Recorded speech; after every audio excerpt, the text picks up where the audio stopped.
We talked about what we had got wrong, what our party stands for, and what our future should be. The message was absolutely a clear one. Ireland needs a credible, progressive, Republican alternative to the current government. It needs a party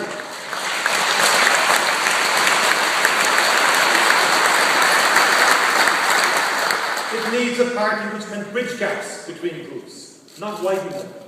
It needs a party which works to combine both social and economic progress.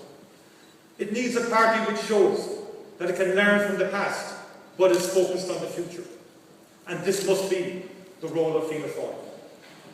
The most important first phase in renewal was the implementation of the largest reform of the party's rules since our foundation. We agreed to put power directly into the hands of our active members. And this weekend marks the completion of this process. There are now over 20,000 paid-up members from across the country. For the first time in our history, all voting this weekend will be on the principle of one member, one vote. It's important to note the huge achievement in implementing such a major change in such a short time. And I want to thank everyone whose hard work and commitment made this possible. In particular, Sean Dorgan and his team in party headquarters.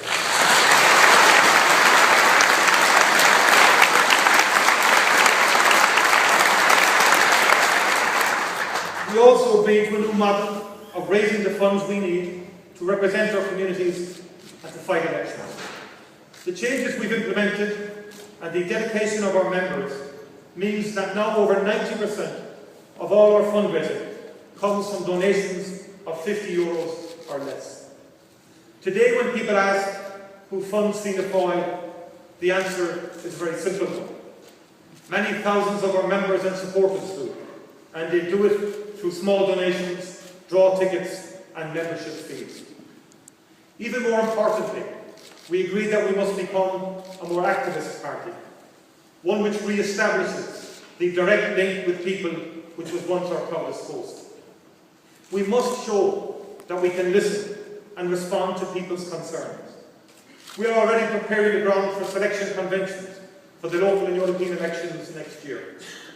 We've appointed 80 local area representatives to increase our on-the-ground work. We've held over 40 public meetings and conferences to give the public a direct opportunity to make their voices heard on major issues. And we're planning much more activities.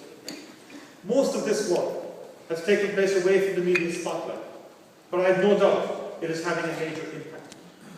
As I've consistently said, in good times and in bad, polls don't matter. The public are tired of non-stop elections.